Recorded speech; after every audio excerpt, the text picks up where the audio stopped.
ผ่นดินเมื่อได้ยินข่าวเศร้าวิปโยคใหญ่น้อมดวงจิตทรงเสด็จสู่ฟ้าไกลองค์เจ้าฟ้า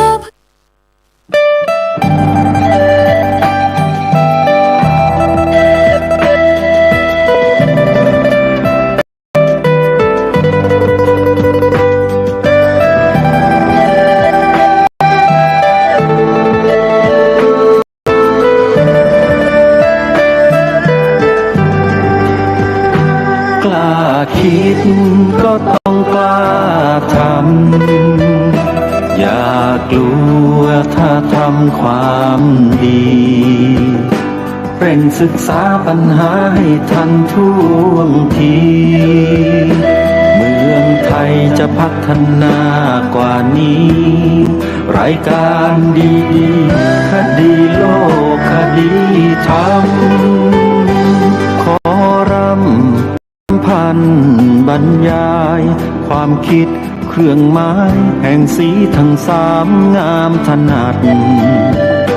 ขาวคือบริสุทธิ์สีสวัสดิ์หมายพระไตรรัตน์และธรรมะคุมจิตไทยแดงคือโลหิตเราใสซึ่งยอมสละได้เพื่อรักษาชาติศาสนาน้ำเงินคือสีโสภาอันจอมประชาถ้าโปรดเป็นของส่วนองค์จากริ้วเข้าเป็นไตรรงค์จึงเป็นสีธงที่รักแห่งเราชาวไทยทหารอวตารนำไปยงยุทธวิชัยวิชิตก็ชูเกียรติสยาม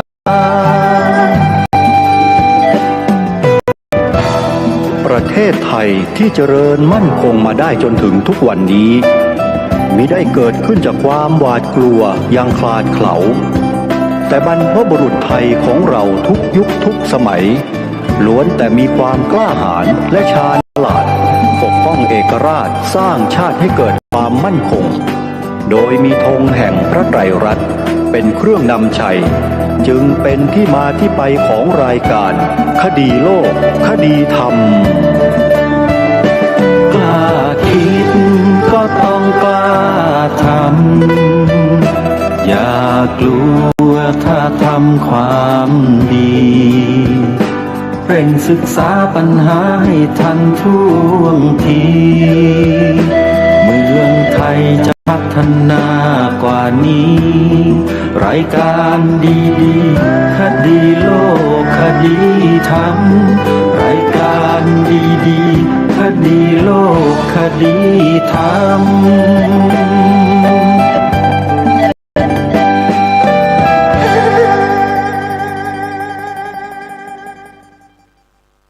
ขอกราบถวายความนอบน้อมแด่พระรัตนตรัยถวายความเคารพพระมหาเถระพระเถรานุเถระทุกท่านขอเจริญสุขญาติโยมสาธุชนที่กำลังติดตามรับฟังรายการจากสถานีวิทยุแห่งนี้ทุกท่านขอนำท่านผู้ฟังเข้าสู่รายการคดีโลกคดีธรรมพบกันในวันนี้วันขึ้น15 ค่ำเดือน8วันนี้ตรงกับวันพุธที่29กรกฎาคมพระพุทธศักราช2569รายการคดีโลกคดีธรรมมีให้ท่านผู้ฟังติดตามรับฟังเป็นประจำทุกวันทางสถานีวิทยุพระพุทธศาสนาแห่งชาติคลื่นต่างๆท่านผู้ฟังสามารถรับฟังรายการนี้ผ่านทางโทรศัพท์มือถือได้ ผ่านทางช่อง YouTube ก็ได้ ท่านสามารถดาวน์โหลดแอปพลิเคชันที่ชื่อว่าวิทยุพุทธศาสนาทั่วไทยดาวน์โหลดไว้ในโทรศัพท์ระบบ Android ก็สามารถเปิดฟังธรรมะได้ตลอด24ชั่วโมงและมีสถานีวิทยุพระพุทธศาสนาให้ญาติโยมเลือกเปิดฟังได้ถึง50สถานีทั่วไทยจะมีอะไรดีกว่านี้ไม่น่าจะมีอีกแล้วนะท่านผู้ฟังเพราะพระสัมมาสัมพุทธเจ้าตรัสไว้ชัดว่าสัพพะทานังธรรมทานังชินาติแปลว่าการให้ธรรมะเป็นทานชนะการให้ทั้งปวงเมื่อการให้ธรรมะเป็นการให้ที่เลิศที่สุดแล้วใครก็ตามที่รับสิ่งที่เลิศที่สุดนี้ไปเนี่ยก็ชื่อว่าได้รับสิ่งที่เลิศที่สุดยิ่งกว่าสิ่งใดๆในโลกเห็นไหมท่านผู้ฟังถึงแม้พระพุทธเจ้าจะไม่ได้ทรงตรัสต่อไปว่าใครก็ตามได้รับธรรมะเท่ากับว่าได้รับสิ่งที่เลิศที่สุดในโลกพระพุทธเจ้าไม่ได้ตรัสอย่างนี้ก็ตามแต่ด้วยพระบาลีที่พระองค์ได้ตรัสไว้นั่นแหละคือการให้ธรรมะเป็นธรรมชนะการให้ทั้งปวงนั่นแหละจึงสามารถที่จะชี้บอกให้เราเข้าใจได้ว่าผู้ที่รับธรรมะนั่นแหละก็ได้รับในสิ่งที่ไม่มีสิ่งใดจะประเสริฐยิ่งกว่าธรรมะอีกแล้วเหมือนกันโยมเพราะฉะนั้นทั้งผู้ให้ธรรมะและผู้รับธรรมะคือผู้ฟังจึงได้สิ่งที่เป็นเลิศกันทั้งนั้นเลยด้วยเหตุนี้เองบรรพบุรุษของชนเผ่าไทยของเรานับตั้งแต่นู้นยุคสุวรรณภูมิมานะโยมตามที่มีหลักฐานปรากฏนะเราไม่ต้องไปพูดถึงตำรานะโยมตำราเรียนน่ะที่เราเรียนกันมาในโรงเรียนเนี่ยวางเอาไว้ก่อนมาเอาหลักฐานที่เขาค้นพบใหม่ๆเนี่ยที่สุวรรณภูมิเป็นดินแดนของสยามประเทศของเรามาช้านานแล้วไม่ใช่เพิ่งมีในยุคสุโขทัยนะมีก่อนสุโขทัยไปอีกไม่รู้กี่พันปีในตำรับตำราที่เขาคัดลอกและแปลความมาเป็นหนังสือซึ่งเป็นอักษรทางโบราณเนี่ยก็ได้บอกเอาไว้ว่าจริงๆแล้วเนี่ยนะการสืบทอดพระพุทธศาสนาในโลกใบนี้มีคนสืบทอดมาได้อย่างต่อเนื่องตลอดเลยไม่เคยขาดไม่ว่าจะพุทธันดรไหนก็ตามตั้งแต่พระกักุสันโธโปนาคมโนกัสสโปโคตโม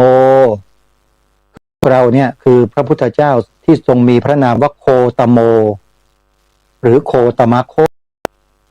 ก็คือพระสัมมาสัมพุทธเจ้าเจ้าชายสิทธัตถะของเรานี่แหละคือองค์ที่สี่ที่อุบัติขึ้นมาในโลกใบนี้ของเรานะโยมแล้วในหลักโบราณที่เขาบันทึกจารึกไว้เมื่อครั้งสุวรรณภูมิเนี่ยเขาบอกว่า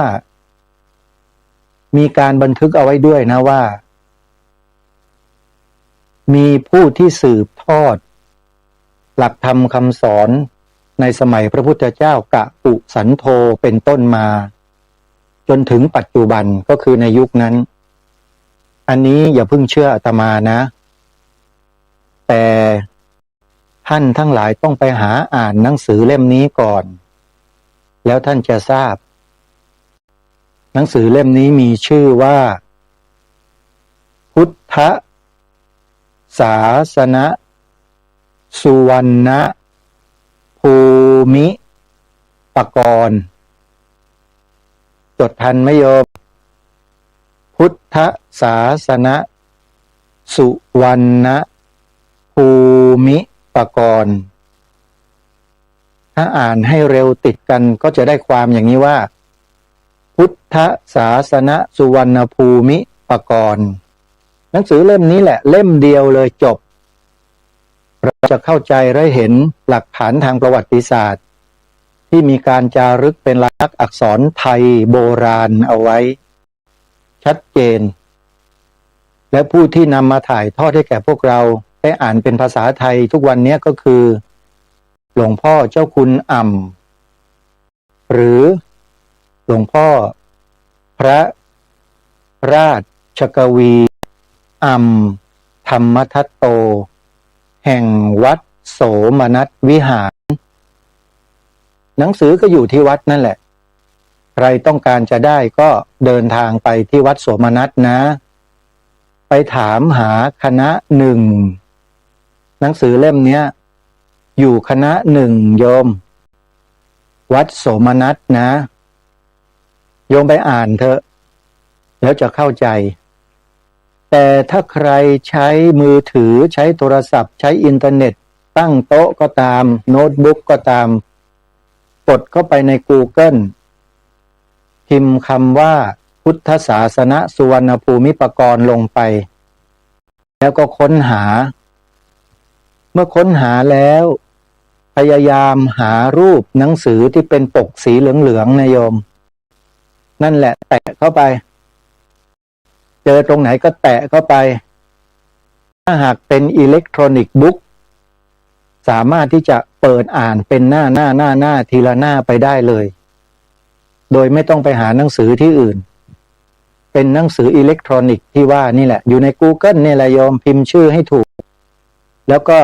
กดเข้าไปหาให้เจอนะรูปร่างหน้าตาเขาจะเป็นหนังสือปกหนังสือสีเหลือง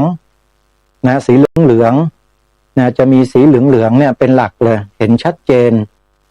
แล้วก็มีชื่อว่าพุทธศาสนสุวรรณภูมิปกรณ์ไปอ่านเล่มนั้นเลยโยมจะรู้ประวัติศาสตร์ของชนเผ่าไทยของเราชัดเจนไม่มีที่ไหนจะเสมอเหมือนอีกแล้วและโยมไม่ต้องไปดูตำรับตำรานะตำราที่เราเรียนกันมาเนี่ยเลิกดูไปก่อนให้เลิกดูไปก่อนเพราะดูไปแล้วก็อยู่แค่สุโขทัยนะพวกนักตำรับตำรานักวิชาการโบราณคดีเขาเขียนไว้แค่นั้นไม่ยอมเขียนต่อทั้งที่เขาเจอหลักฐานทางประวัติศาสตร์ทนโทอยู่เต็มไปหมดแผ่นกระเบื้องจานนะโยมที่เมืองคูบัวราชบุรีเนี่ยไปอยู่ที่วัดโสมนัสวิหารน่ะ1,000 กว่าแผ่นแล้วก็ได้ถูกแปลเป็นภาษาไทยถ่ายทอดลงมาเป็นหนังสือพุทธศาสนสุวรรณภูมิปกรณ์โดยหลวงพ่ออ่ำวัดโสมนัสหนังสือเล่มนี้แหละที่คนไทยเราไม่เคยรู้เลยว่ามีอยู่ในประเทศเพราะอะไรเพราะนักวิชาการทางโบราณคดีกรมศิลปากรเขาไม่สนใจเขาไม่เอาเขาบอกว่าไม่ใช่โยมอย่าเพิ่งเชื่อใครนะจนกว่าเราจะได้พิสูจน์ด้วยตัวของเราเองจำไว้นะใครมาพูดให้เราฟังอย่างไรอย่าเพิ่งไปเชื่ออย่าเพิ่งเชื่อแม้แต่อาตมาก็อย่าเพิ่งเชื่อแนะนำให้ไปดูเราก็ไปดูกันแล้วเราจะทราบนะนี่พูดถึงประวัติศาสตร์ของเราโดยเฉพาะพระพุทธศาสนาโยมเป็นศาสนาที่บรรพชนไทยเราบรรพบุรุษไทยของเราหลายพันชั่วโคตรไม่ใช่ร้อยหรอกฮะหลายพันชั่วโคตรเขาสืบสารรักษาต่อยอดกันมาตลอดไม่เคยเปลี่ยนแปลงเลยบนผืนแผ่นดินเนี้ยใกล้ที่สุดก็คือสุวรรณภูมิเนี่ยอาณาจักรสุวรรณภูมิที่กล่าวมาเนี่ยนั่นแหละดำรงมั่นในหลักธรรมคำสอนของพระสัมมาสัมพุทธเจ้าอย่างไม่เสื่อมคลายมาโดยตลอดเลยอยู่มาแนวทางและแนวคิดหลักฐานเหล่านั้นก็ถูกปกปิดเงียบหายไปหมดเลยจนกระทั่งมาในยุคของพวกเรานี่แหละมีพระเถระรูปหนึ่งท่านทราบข้อมูลท่านก็ไปสืบค้นทันที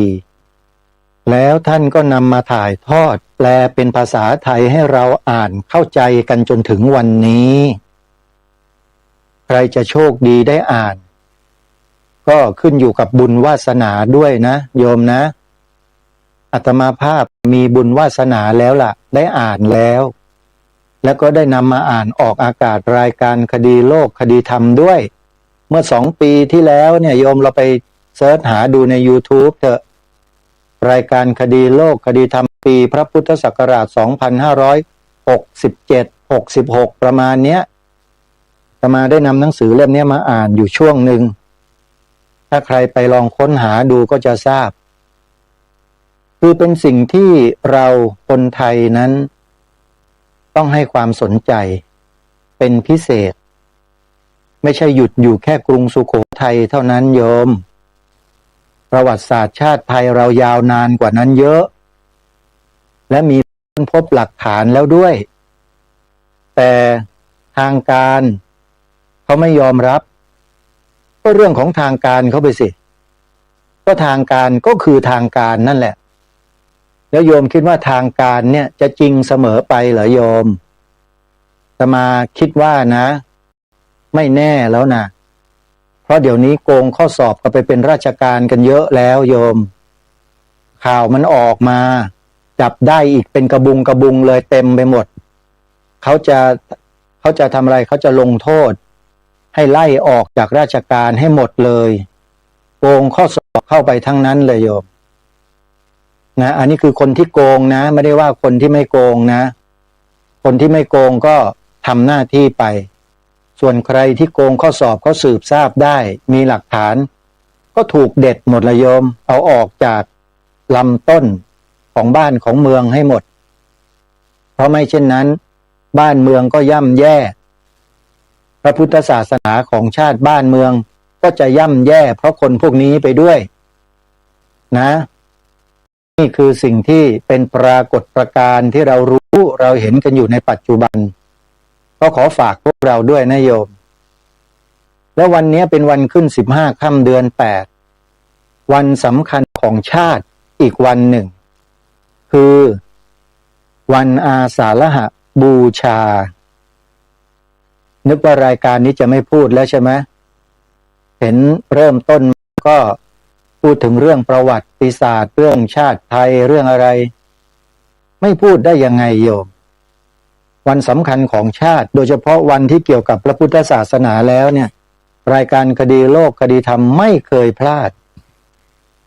และเมื่อพูดถึงวันสำคัญทางพระพุทธศาสนาที่มีปรากฏอยู่ในราชกิจจานุเบกษาคำประกาศของสำนักนายกรัฐมนตรีเรื่องการใช้การชักธงชาติในวันสำคัญเหล่านี้แล้วพลาดไม่ได้วันนี้ก็อีกวันหนึ่งโยมที่อาตมาภาพในฐานะรายการคดีโลกคดีธรรมรณรงค์ให้พวกเราชาวบ้านชาวไทยเนี่ย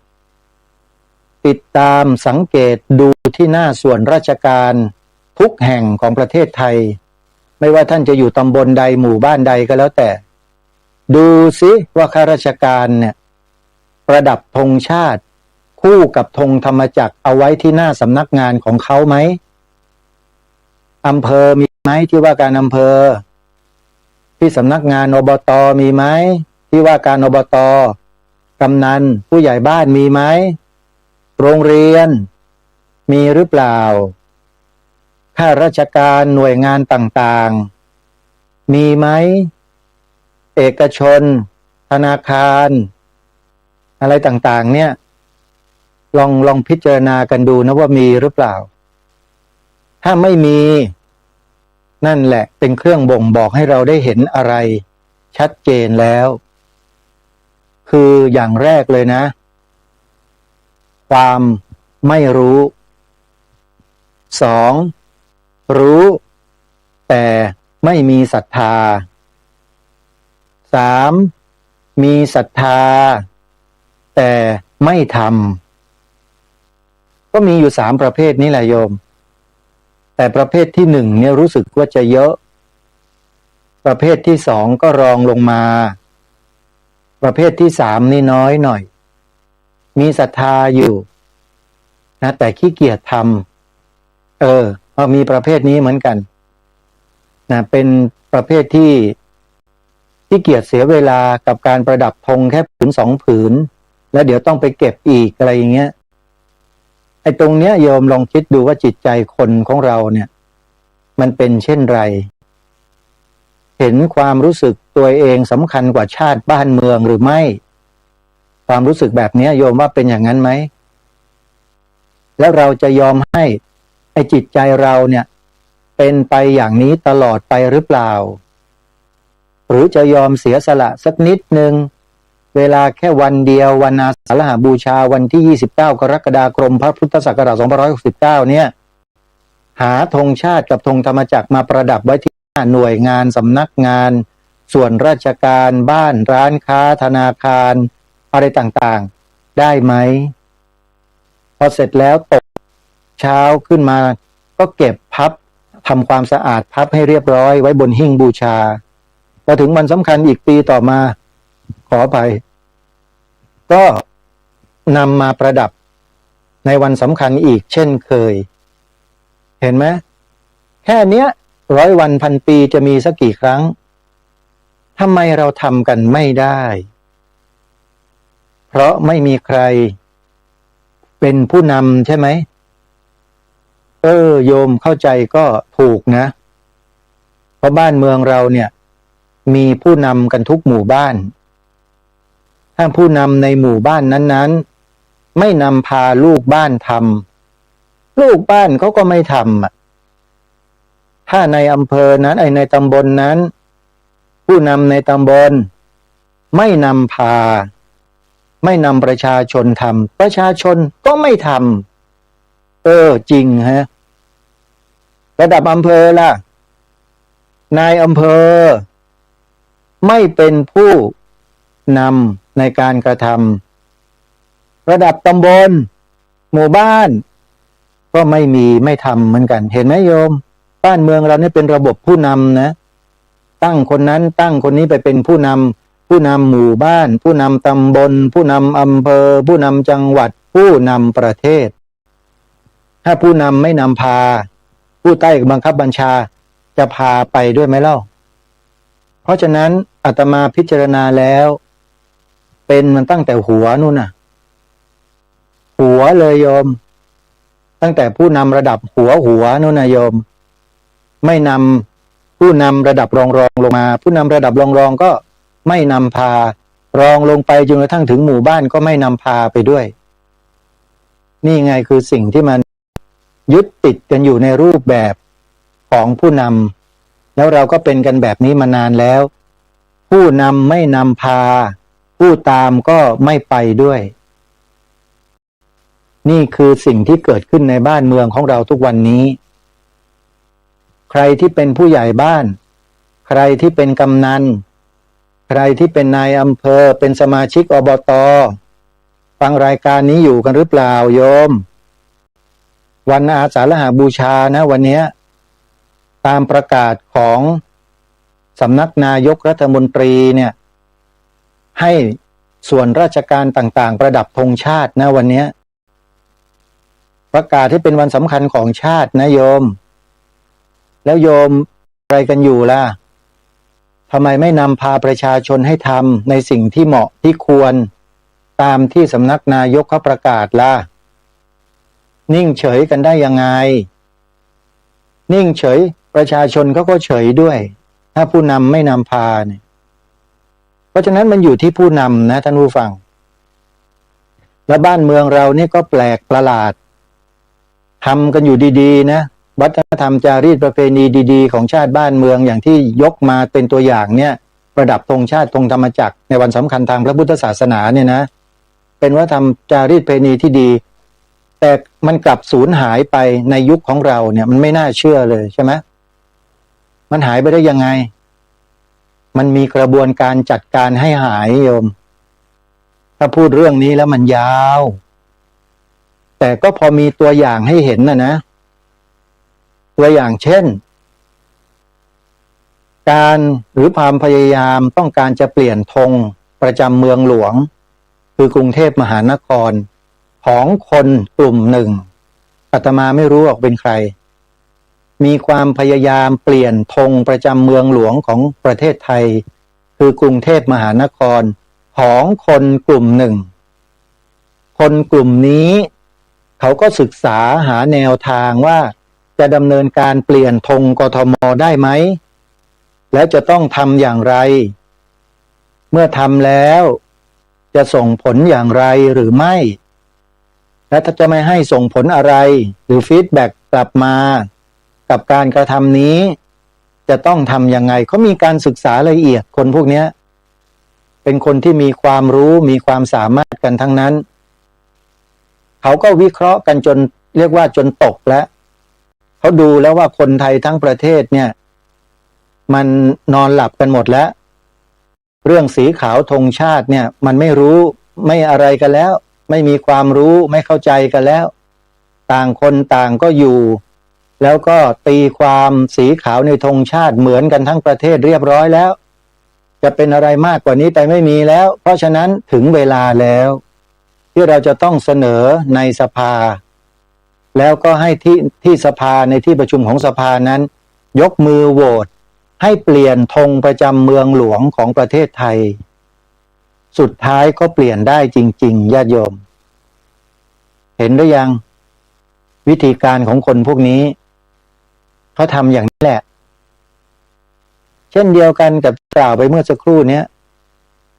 จารีตประเพณีวัฒนธรรมของการประดับธงชาติคู่กับธงธรรมจักรในวันสำคัญทางพระพุทธศาสนาเนี่ยเขาก็ใช้กระบวนการวิธีการแบบนี้แหละศึกษาดูท่าทีโยนกระเบื้องถามทางอะไรต่างๆจนกระทั่งเขาแน่ใจแล้วว่าคนไทยมันหลับกันหมดแล้วเว้ยเรื่องนี้พวกเราลุยเลยปรากฏว่าเขาไปจัดทำนิทรรศการธงสำคัญของชาติที่พิพิธภัณฑ์สถานแห่งชาติพระนครติดกับท้องสนามหลวงเนี่ยโยมว่าไอ้สายตาอาตมานี่มันก็ซุกซนนั่งรถเมล์จะกลับวัดมองไปทางขวามือฝั่งตรงข้ามสนามหลวงตรงมุมนั้นพอดีเห็นป้ายเขาบอกนิทรรศการธงสำคัญของชาติเดือนพฤศจิกายน 2547 โยมจดไว้นะอาตมาไปเห็นข้อมูลเนี่ยปี 47 โยมอย่างที่ญาติโยมได้ฟังไปเมื่อวานนี้แหละที่เปิดให้ฟังนะที่ให้สัมภาษณ์ผู้อำนวยการพิพิธภัณฑ์ธงชาติไทยนั่นแหละหลักฐานอยู่นั่นหมดเลยอาตมาก็ไปเจอหลักฐานการบิดเบือนสีขาวธงชาติเต็มเลยเต็มลูกตาตัวเองเลยโยมเป็นคนเก็บหลักฐานเอาไว้เองด้วยพอได้หลักฐานนี้มาเราก็ยังไม่เชื่อนะว่าจะเป็นการกระทำของภาครัฐเราก็ไปสอบถามเจ้าหน้าที่ว่าหน่วยงานไหนเขาจัดงานกันมั่งเจ้าหน้าที่ก็ว่ามาเป็นฉากเลยโอ้โหหน่วยงานบิ๊กทั้งนั้นเลยนี่ว่าแล้วมันเป็นอย่างนี้กันไปได้ยังไงข้าราชการไทยทำอะไรกันแบบนี้ได้ยังไงนึกในใจนะวันนี้เลยนึกออกเสียงดังให้ฟังเมื่อปี 47 ขอไปนึกอย่างเงี้ยว่าโอ้โหข้าราชการไทยเป็นกันแบบนี้แล้วเหรอมาทำกันอย่างนี้ยังไงอาตมาก็รู้สึกไม่สบายใจแล้ววันนั้นเอายังไงดีอยากกระนั้นเลยถ้าเราไปวิงวอนไปร้องขอใครก็ตามที่เรารู้จักเพื่อนร่วมงานนักวิชาการมหาวิทยาลัยสงฆ์ทั้งพระทั้งโยมเขาคงไม่สนใจเรื่องนี้หรอกอาตมาก็เลยไม่ไปปรึกษาใครทำเองดีกว่าตั้งแต่วันนั้นมาเนี่ยมาก็ไปสืบค้นหาหลักฐานเลยว่ามีความหมายสีขาวที่แปลความไว้ให้ถูกต้องตามความเป็นจริงของแท้ของจริงมีหรือไม่ก็ไปค้นไปหาไปถามเจ้าหน้าที่หอสมุดแห่งชาติเรื่องธงชาติเนี่ยจะต้องไปดูที่ไหนเจ้าหน้าที่ชี้ไปอีกอาคารหนึ่งอยู่ข้างซ้ายมือถ้ามองออกมานอกอาคารนะนู่นครับพระคุณเจ้าหอวชิราวุธานุสรณ์ครับมีแน่นอนครับเรื่องธงชาติเพราะรัชกาลที่ 6พระองค์พระราชทานไว้ให้อาตมาก็เดินรีบไปเลยหอวชิราวุธานุสรณ์ทุกวันยังอยู่นะ แต่ถ้าหากไม่รีบมาดูหนังสือหนังหาของพระองค์ท่านไม่มาถ่ายเก็บไว้นะเดี๋ยวมันปลวกมันกินนะหมดนะโยมทั้งปลวกทั้งหนอนบ่อนไส้ระวังด้วยมันจะหมดจะหายหมดเลยหลักฐานเหล่านี้อันนี้จะมาพูดถึงปลวกถึงหนอนนะโยมไม่ได้ว่าคนนะโยมเข้าใจนะที่พูดเนี่ยหนอนบ่อนไส้กับปลวกมันจะกินหนังสือหายหมดต้องรีบไปดูแล้วขอถ่ายเอกสารไว้อาตมานี่เก็บมาหมดแล้วโดยเฉพาะเรื่องความหมายองค์ไตรรงค์เนี่ยองค์พระบาทสมเด็จพระมงกุฎเกล้าเจ้าอยู่หัวพระองค์ผู้ทรงพระราชทานธงชาติไทยผืนนี้ให้เราทรงเปลี่ยนจากธงช้างเปลี่ยนโดยพระราชบัญญัตินะไม่ใช่เปลี่ยนโดยพระราชวินิจฉัยของพระองค์เดียวไม่ใช่แต่เปลี่ยนโดยองค์คณะทั้งหมดมีมติร่วมกันเปลี่ยนพระองค์ท่านก็ทรงเปลี่ยนเป็นธงสีแดงขาวน้ำเงินมาจนถึงพวกเราวันนี้และไม่ใช่แค่นั้นสิพระราชทานความหมายไว้ให้ด้วยใครที่ฟังเพลงรายการคดีโลกคดีธรรมทุกวันก็จะได้ยินชัดเจนในท่อนที่บอกว่าขาวคือบริสุทธิ์สีสวัสดิ์หมายพระไตรรัตน์และธรรมะคุ้มจิตไทยนั่นเองซึ่งเมื่อตีความออกมาแล้วแปลว่าพระพุทธศาสนาเท่านั้นแปลเป็นอย่างอื่นไม่ได้เลยโยมตีความเป็นอื่นไม่ได้นี่ถ้าหากว่าพวกนักตีความทั้งหลายไปตีเป็นอย่างอื่นเมื่อไหร่จะโดนตีนะจะบอกให้พวกนักตีความเนี่ยไปตีผิดไม่ได้นะอันนี้คือพระราชประสงค์ของพระองค์ท่านตรงๆเลยที่ทรงต้องการให้สีขาวบนธงชาติเนี่ยหมายถึงสถาบันหลักของชาติหนึ่งเดียวคือพระพุทธศาสนาเท่านั้นพระคุณเจ้าทุกรูปที่เคารพสอนบอกญาติโยมเหมือนอย่างที่ผมบอกนะครับบอกไปเลยครับท่านเชื่อผมที่ก่อนที่อะไรมันจะสายเกินไปทุกวันนี้ไอ้พวก BRN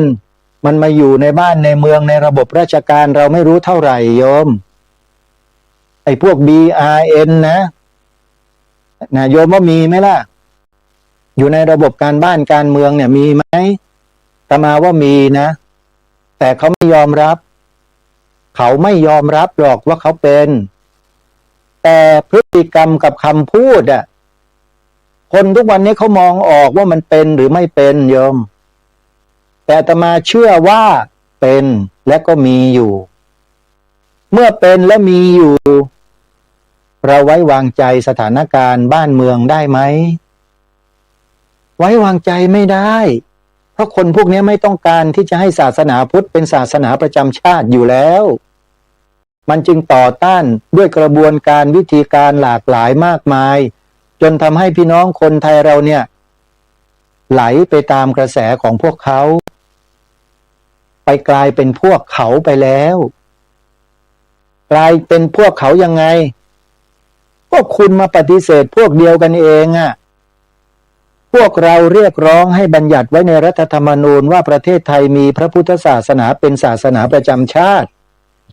แต่พวกเรากันเองมาขัดแย้งกันเองขัดแย้งกันทำไมใครที่ไปเสี่ยมคุณให้มาขัดแย้งกันเองเห็นไหมท่านผู้ฟัง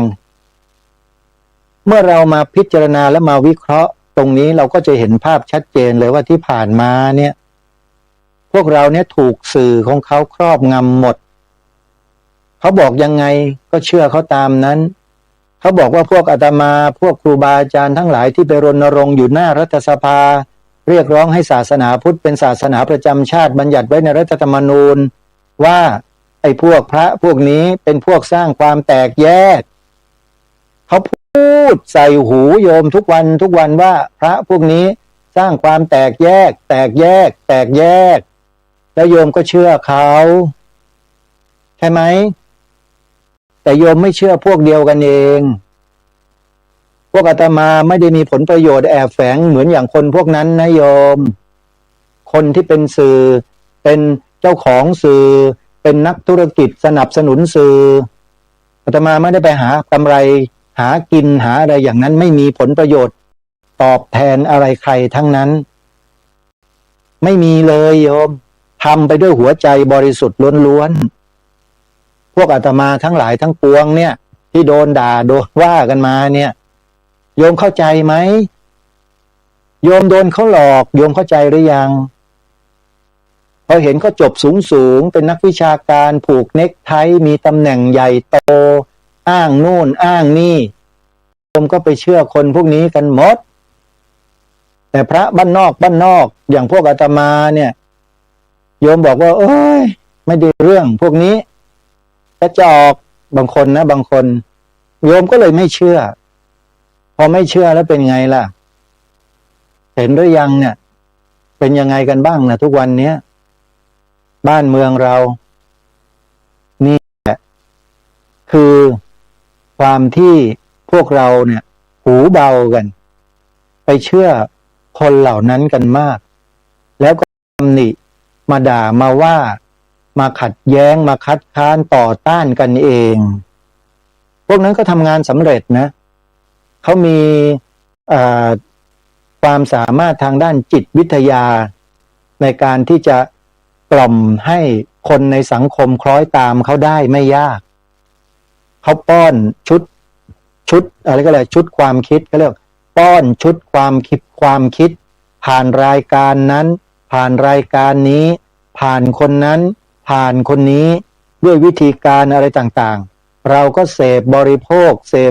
คดูฟังสื่อเหล่านั้นอยู่ตลอดอาตมาเลยตั้งฉายาสื่อพวกนั้นว่าสื่อแมลงวันโยมก็ได้รับเชื้อจากแมลงวันทุกวันเชื้อมันก็เข้าไปติดในกระแสจิตพอเชื้อติดในกระแสจิตแล้วทีนี้ติดโรคสิฮะโรคอะไรครับโรคเกลียดพระที่ออกมาต่อสู้เพื่อพระพุทธศาสนาเกิดโรคเกลียดพระเหล่านี้เข้าแล้วโยมก็เกลียดกันมาจนถึงทุกวันนี้อาตมาภาพพูดเท่าไหร่โยมก็ไม่สนใจโยมก็ไม่ฟังกันเพราะติดเชื้อในกระแสจิตอาตมาฟันธงเลยว่าติดเชื้อแน่นอนถ้าใครที่ไม่ติดเชื้อในกระแสจิตจากพวกสื่อแมลงวันนะเวลาอาตมาพูดอะไรออกไปโยมก็จะเข้าใจเห็นภาพเห็นด้วยคล้อยตามร่วมด้วยช่วยกันรักษาชาติบ้านเมืองพระพุทธศาสนาและพระมหากษัตริย์ด้วยกันไม่มีการปฏิเสธไม่มีการสงสัยใดๆทั้งสิ้นให้กล่าวคำว่าพระพุทธศาสนาเป็นศาสนาประจำชาติไทยของเราก็จะกล่าวอย่างนอบน้อมอย่างยอมรับด้วยความตั้งใจเต็มใจและเต็มที่จะกล่าวคำว่าสีขาวในธงชาติไทยหมายถึงพระพุทธศาสนาเท่านั้นกล่าวอย่างความภาคภูมิใจเต็มใจแล้วก็เต็มที่ไม่มีบิดพริ้วใดๆไม่มีข้อแม้ใดๆทั้งสิ้นนี่เขาเรียกว่าคนที่ไม่ติดเชื้อในกระแสจิตเขาจะมีความรู้สึกเช่นนี้แต่ถ้าใครไม่เป็นเช่นนี้ก็ไปพิจารณาดูตัวเองกันนะว่าติดมากติดปานกลางติดน้อยติดนิดติดหน่อยหรือยังไงอันนี้ทุกคนจะดูตัวเองรู้กันหมดอาตมาไม่ทราบไม่รู้ไปดูนะโยมดูใจตัวเองซิว่ามันมีอาการติดเชื้อในกระแสจิตจากสื่อแมลงวันมากน้อยเพียงใดหรือไม่พิสูจน์ไม่ยากหรอกว่าติดมากติดน้อยฟังรายการคดีโลกคดีธรรมดูสักวัน2 วันก็รู้แล้วเชื้อเหล่านั้นมันจะปะทุขึ้นมาแรงไหม หัวเราะขออภัยโยมถ้าเชื้อมันปะทุขึ้นมาแรงแปลว่าติดเชื้อเยอะแต่ถ้าเชื้อมันปะทุขึ้นมาปานกลางก็แปลว่าติดเชื้อแค่ปานกลางแต่ถ้ามันปะทุนิดๆหน่อยๆก็แปลว่าติดมานิดหน่อยก็ไปแก้ปัญหาที่เชื้อเหล่านั้นที่ติดใจญาติโยมนั่นแหละไปแก้กันทำยังไงล่ะวิธีแก้ก็หายาเข้าไปใส่ซิยาที่อาตมาแนะนำเนี่ยชะงัดเลยโยมนะใครที่เป็นแผลลึก มีฝีมีหนอง ใช้มีดผ่าตัดไปเลย เนี่ยอาตมาเนี่ยให้มีดไป2 เล่มแล้วเนี่ย เล่มที่1ชื่อว่าพระพุทธศาสนาเป็นศาสนาประจำชาติไทยของเราผ่าชับลงไปเลย เล่มที่2ชื่อว่าสีขาวในธงชาติไทยหมายถึงพระพุทธศาสนาเท่านั้นรับรองได้ว่า2 เล่มนี้ผ่าฝีแตกกระเจิงหมดเลยว่าแต่ว่ากล้าผ่ากันหรือเปล่าโยมไม่ใช่ว่าหยิบมีดไปแล้วเงื้อแล้วก็โยนทิ้งกันนะ อาตมาว่าน่าจะเป็นอย่างนั้นมากกว่านะทั้งพระทั้งโยมเลยอะไม่กล้าที่จะฟันลงไปรักษาฝีตัวเองที่ติดเชื้อจากสื่อแมลงวันมานะอันนี้เป็นอุปมาอุปไมยนะโยมนะอุปมาอุปไมยให้ฟังเพื่อต้องการให้เรานั้นเนี่ยจะมีสำนึกร่วมกันท่านผู้ฟังนะที่พูดที่กล่าวที่แสดงอย่างนี้อยู่ทุกวันเพื่อต้องการให้มีสำนึกกันให้ได้สำนึกอะไรสำนึกในมหากรุณาธิคุณของสถาบันพระมหากษัตริย์ในอดีตและปัจจุบันด้วยโดยเฉพาะในอดีตที่ทรงสืบสารรักษาต่อยอดสิ่งเหล่านี้มาอาตมาภาพและกระผมเนี่ยเป็นผู้ไปค้นพบไปเจอเหตุปัจจัยและทำให้ไปค้นพบแล้วก็อัญเชิญมาถ่ายทอดให้พวกเรากันถ้าหากเรายังเฉยๆนิ่งๆกันอยู่ก็พิจารณาตัวกันเองนะว่าเป็นคนอย่างไงถ้านิ่งๆกันอยู่เนี่ยเฉยๆทำเป็นไม่รู้ไม่ชี้พูดอะไรมาไม่รู้มันเห็นไม่ได้ยินอย่างเงี้ยนะระวังเถอะขอให้ไม่ได้ยินตลอดไปเลยถ้าใครไม่ได้ยินน่ะแต่เมื่อได้ยินแล้วรู้แล้วทราบแล้วก็ยังเฉยอีกต่อไปก็รับเวรรับกรรมกันไปก็แล้วกันเวลาตัวเองไปพูดบอกใครสอนนู่นบอกนี่นั่นเขาเฉยก็อย่าไปว่าเขานะแล้วจะเจอแบบนี้ไปตลอดเลยนะไม่มีใครให้ความร่วมมือด้วยนะจะบอกให้ถ้าหากปัจจุบันนี้ยังเฉยในเรื่องชาติบ้านเมืองเรื่องพระพุทธศาสนาพระมหากษัตริย์ไม่ยอมร่วมด้วยช่วยกัน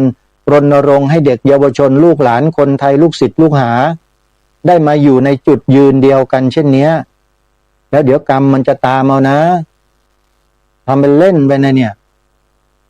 การกระทำอย่างที่รายการทำอยู่เนี่ยถือว่าเป็นการตอบแทนคุณแผ่นดินด้วยส่วนหนึ่งก็บรรพบุรุษเราทรงกำหนดให้เป็นหลักของบ้านของเมืองเอาไว้ให้เราเสร็จสับหมดแล้วอยู่บนผืนธงชาติ3 สีแล้วพวกเรามาปฏิเสธกันน่ะไม่ยอมมาขยายความให้มันออกมาเป็นรูปร่างหน้าตาให้คนในปัจจุบันที่เขาไม่รู้เรื่องรู้ราวอะไรกันได้เห็นกันน่ะ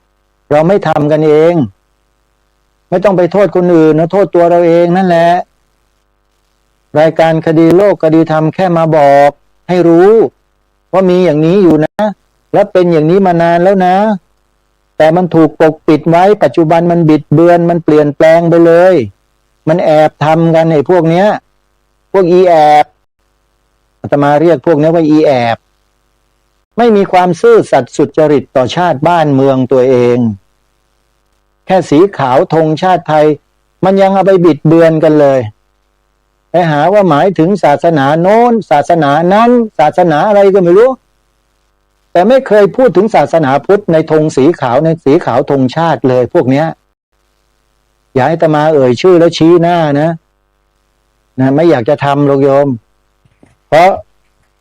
เดี๋ยวโดนฟ้องแต่รู้กันอยู่แหละทั้งสังคมเพราะเขามีการเผยแพร่ออกสื่อสาธารณะกันอยู่บ่อยครั้งลองติดตามดูที่เวลามีการพูดเรื่องธงชาติเนี่ยลองเปิดฟังหูพึงๆดูหน่อยหรือไปเปิดดูในโซเชียลก็ได้โยมใน YouTube Facebook ต่างๆเนี่ยความหมายธงชาติความหมายธงชาติได้ดูไปเถอะเดี๋ยวจะเจอไอ้พวกเพี้ยนๆเองแล้วโยมก็จับตาดูคนพวกนั้นเอาไว้ที่มันแปลไปเป็นอย่างอื่นน่ะมันไม่ได้แปลว่าหมายถึงศาสนาพุทธเท่านั้นน่ะถ้าไม่ได้แปลอย่างนี้แปลว่าไม่ใช่ทั้งนั้นเลยไปดูเอานะว่าใครโยมอาตมาไม่บอกชื่อหรอกแล้วเดี๋ยวโยมก็ไปเจอในโซเชียลนั่นแหละเพราะคนพวกเนี้ยท เขาต้องการจะล้างสมองลูกหลานเยาวชนคนไทยทั้งบ้านทั้งเมืองให้เชื่อผิดตามที่เขานำเสนอในสื่อโซเชียลเหล่านั้นแปลความหมายบิดเบือนไปสารพัดสารเพเนี่ยผู้อำนวยการพิพิธภัณฑ์ธงชาติไทยที่เป็นคนสัมภาษณ์อาตมาในคลิปเมื่อวานที่เปิดให้ฟังตอนต้นรายการเนี่ยผู้อำนวยการนี่แกเวียนหัวปวดหัวเลยไปเจอคลิปที่มันบิดเบือนอยู่ในโซเชียลเยอะแยะมากมายเต็มไปหมดเลยนี่แหละเขาทำงานกันทำงานเพื่อที่จะทำลายความเป็นประเทศไทยของเราทุกวิถีทางช่องทางไหนเขาใส่มาได้ข้อมูลเท็จนะที่บิดเบือนเนี่ยเขาใส่ได้เขาใส่หมดเลยโยมไม่ว่าจะช่องทาง Facebook YouTube TikTok Instagram Twitter หรืออะไรต่อไม่อะไรเขาใส่หมดเลย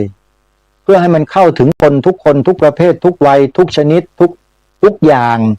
ที่ใช้สื่อทั้งหลายประเภทเนี่ยเขาจะใส่ไปหมดแล้วเมื่อคนไปอ่านไปดูไปฟังก็ติดเชื้อในกระแสจิตของคนพวกนี้ผ่านสื่อเนี่ยเห็นไหมนี่แหละคือสิ่งที่ทุกคนโดนกันโดยไม่รู้ตัวเนี่ยโดนกันเนี่ยใครจะรู้ไม่รู้วิธีการที่จะศึกษาหาข้อมูลว่าตัวเองโดนเชื้อในกระแสจิตติดเชื้อในกระแสจิตหรือเปล่าทำอย่างที่รายการคดีเลิกคดีธรรมบอกเนี่ย2 ประโยคเนี่ยลองสิลองถามใจตัวเองสิกล้าที่จะพูดออกสื่อไหมพระพุทธศาสนาเป็นศาสนาประจำชาติไทยของเราแล้วก็สีขาวในธงชาติไทยหมายถึงพระพุทธศาสนาเท่านั้นนี่แหละ2 ประโยคนี่แหละเป็นตัวชี้วัดว่าจิตใจเราติดเชื้อในกระแสจิตมากน้อยเพียงใดรู้ทันทีณขณะนี้เวลานี้ก็รู้แล้วพอจะรู้แล้วแหละแต่ละคนที่ฟังรายการอยู่เนี่ยว่าจะกล้านำ2 ประโยคนี้ออกไปไหมเอาไปเผยแพร่ไหมจะให้ง่ายๆก่อนเลยก็คือเอาคนใกล้ๆชิดตัวเราก่อนนะภรรยาของเราบ้างสามีบ้างลูกหลานเห็นไหมญาติพี่น้องที่อยู่รอบข้างลองดูว่าจะทำได้ไหมทีนี้เวลาจะไปพูดประโยค2 ประโยคนี้กับเขาเนี่ยไม่ใช่อยู่ๆก็ท่งกันขึ้นมาเลยนะหาเรื่องพูดเรื่องคุยกันก่อนเรียกว่านวดให้สมองให้ความรู้สึกเนี่ยมันเริ่มที่จะผ่อนคลายแล้วก็จะเป็นสีเดียวกันก่อนนะพูดให้เข้าใจนะโยมเนาะ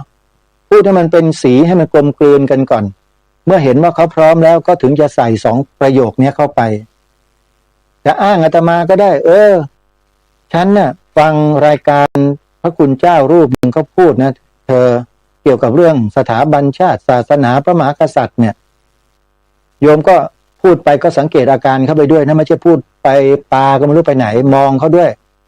เดี๋ยวจะดูอาการเขาว่าเขามีความรู้สึกยังไงนะมันเป็นหลักจิตวิทยาอย่างหนึ่งที่พระสัมมาสัมพุทธเจ้าเนี่ยทรงตรัสสอนเรานี่เหนือกว่านักจิตวิทยาระดับโลกที่มีอยู่ในโลกนี้ซะอีกนะจิตวิทยาเชิงพุทธเนี่ยของพระพุทธเจ้าเราเนี่ยเหนือกว่าเยอะโยมเพราะอะไรฮะเพราะว่าสหรคตไปด้วยความบริสุทธิ์สหรคตไปด้วยความซื่อสัตย์สุจริตไม่มีอะไรที่โฉเกเลยนะหลักธรรมคำสอนของพระสัมมาสัมพุทธเจ้าของเราเนี่ยเพราะฉะนั้นจิตวิทยาบริสุทธิ์ก็คือจิตวิทยาในทางพระพุทธศาสนาอาศัยจิตวิทยาพระพุทธศาสนาตรงนี้แหละมองดูคนเหล่านั้นอาตมาภาพเนี่ยสามารถพิสูจน์ได้ทุกเมื่อนะไปที่ไหนก็พิสูจน์ตลอดแต่ไปวัดป่าจริยธรรมคราวนี้ไม่ค่อยจะพิสูจน์สักเท่าไหร่เพราะว่าเป็นงาน100 ปีนะทำบุญอุทิศให้กับพระครูจริยสารธรรมก็เลยไม่ค่อยพูดโยมก็จะพูดเทศแต่ธรรมะธรรมดาให้เราได้ฟังกันพูดไปได้สักครึ่งชั่วโมงกว่าฝนตกลงมาอย่างหนักเลยเทวดาดีอกดีใจหรือไงก็ไม่ทราบพอสักครู่หนึ่งฟ้าผ่าเปรี้ยงไฟดับทั้งวัดเลยโอ้สุดยอดจริงๆอาตมานี่เทศที่วัดป่าจริยธรรมครั้งนี้วันที่25 กรกฎาคมโยมบันทึกไว้นะอาตมาเนี่ยเทศจนกระทั่งฟ้าผ่าฝนตกไฟดับหมดเลยแล้วพระครูดมก็รีบไปกู้สถานการณ์ติดเครื่องปั่นไฟมาก็เทศได้ต่อจนจบ นี่คือเหตุการณ์ที่เกิดขึ้นพูดให้ฟังโยมเวลาหมดอีกแล้วท่านผู้ฟังพูดไปพูดมาเวลาหมดเดี๋ยวพรุ่งนี้จะเปิดคลิปผู้อำนวยการพิพิธภัณฑ์ธงชาติไทยที่จะมาให้สัมภาษณ์เนี่ยให้ฟังอีกรอบหนึ่งนะใครที่ยังไม่ได้ฟังโยมตั้งใจฟังวันพรุ่งนี้เลยเดี๋ยวเปิดให้ฟังวันนี้เวลาของรายการหมดต้องขอสมมุติยุติไว้แต่เพียงเท่านี้พบกับรายการได้ใหม่ในวันต่อไปขอความสุขสวัสดีจะมีแด่ท่านผู้ฟังทุกท่านทุกคนเถิดขอเจริญพร